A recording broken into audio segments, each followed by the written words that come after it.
Okay, so we have that the following figure represents a graph of capital F of x and capital F prime of x. Okay, so let me increase the font size here. So this is capital F of x and capital F prime of x. Or in other words, this function right here is the antiderivative of this one. Okay, so then it says shade the region on F prime of x that corresponds to capital F of b minus capital F of a. So it's saying on this function, graph this right here. So this is capital F of b is right here, and capital F at a is right here. So f of b minus f of a, that's the distance from here to here. So this right here is capital F of b minus capital F at a. So the change in the, there's a couple ways to look at it. This is the change in the quantity and value of this function, which is, if you're thinking of this as the derivative, so this capital F of b minus f of a, that simply corresponds to the integral from a to b of this function right here.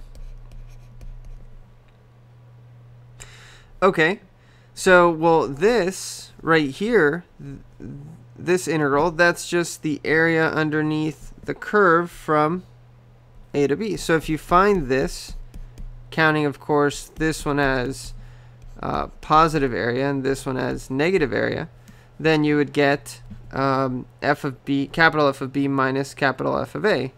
You can also see this, if you use the fundamental theorem of calculus, which says find the antiderivative of capital F prime of x.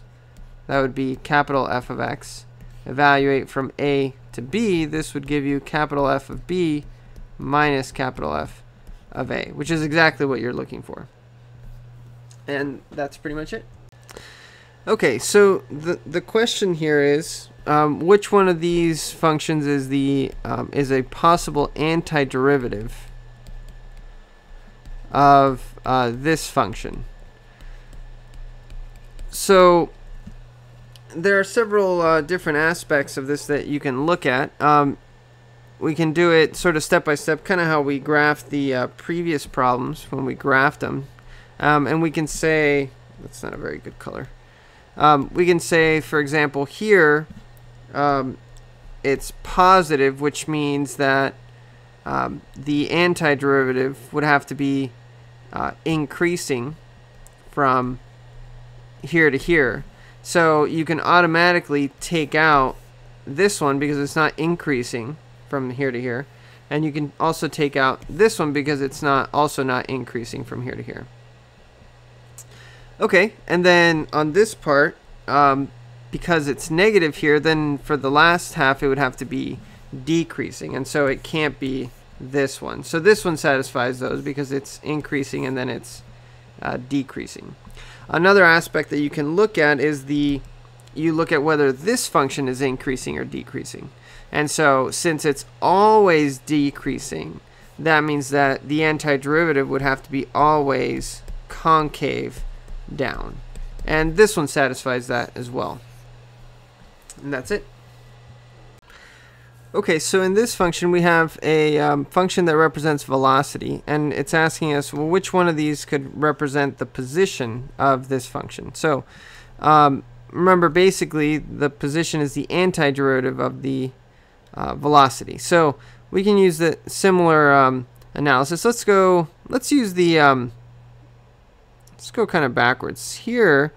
Let's use the increasing decreasing nature. So because this one's decreasing, then that implies that the position would have to be always concave down. And so out of these, you can automatically eliminate this one, you can eliminate this one, and you can already eliminate that one, and it would have to be this one because this is the only one that's concave down. And then, just to sort of talk about everything here. It also satisfies the other properties. Here, notice that it's positive, which means that it would have to be increasing. This one is. And here it's negative, which means that it would have to be decreasing, which, again, this one is.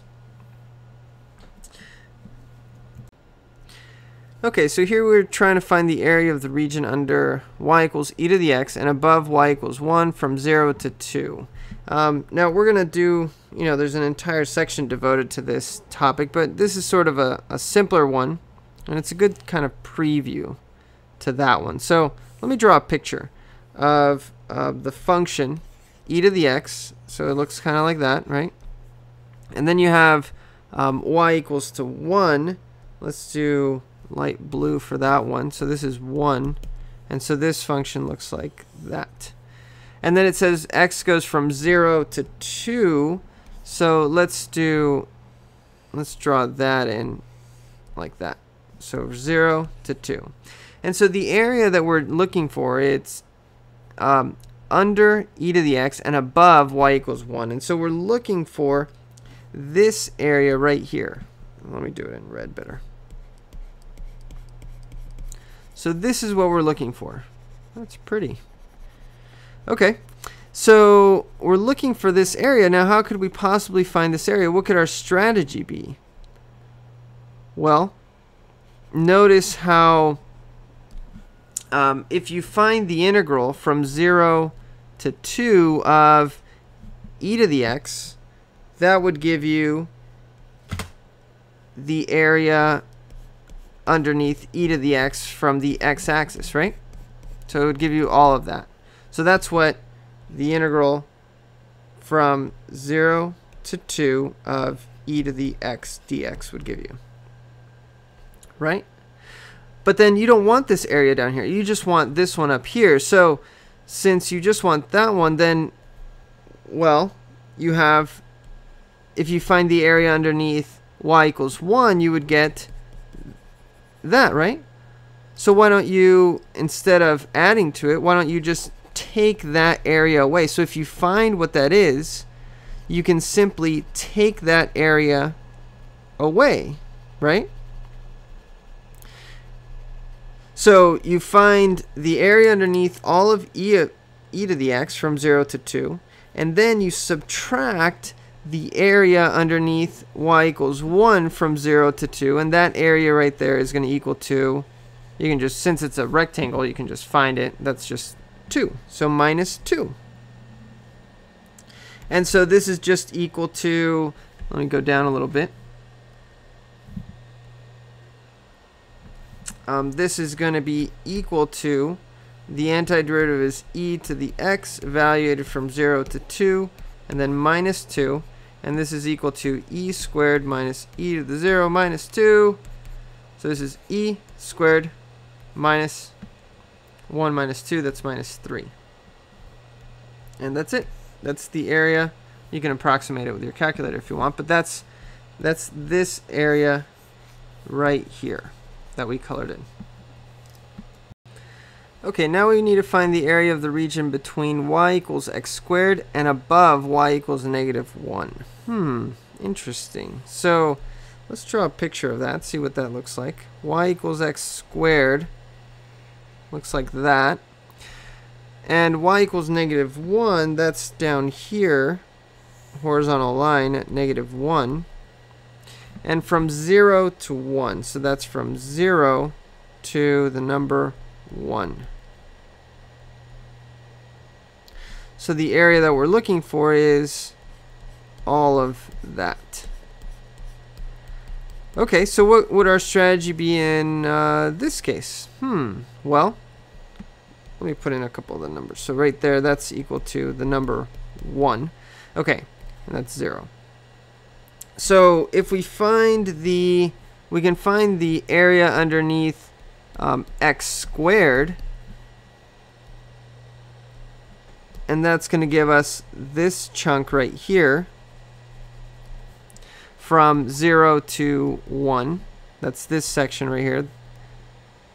And then we're going to add, we want to add this rectangle. Well, what's the width of, what's the area of that rectangle? Well, that's just the number 1, right? So you don't have to do any integration stuff right there. That's just the area of that rectangle is just 1. So whatever the area underneath x squared is, we're just going to add the area of this rectangle right here. So this is just equal to x cubed over 3, evaluated from 0 to 1, plus 1. So this is equal to 1/3 minus 0 plus 1. So this is equal to 4/3. That was even easier than the other one. And that's it. Easy, right?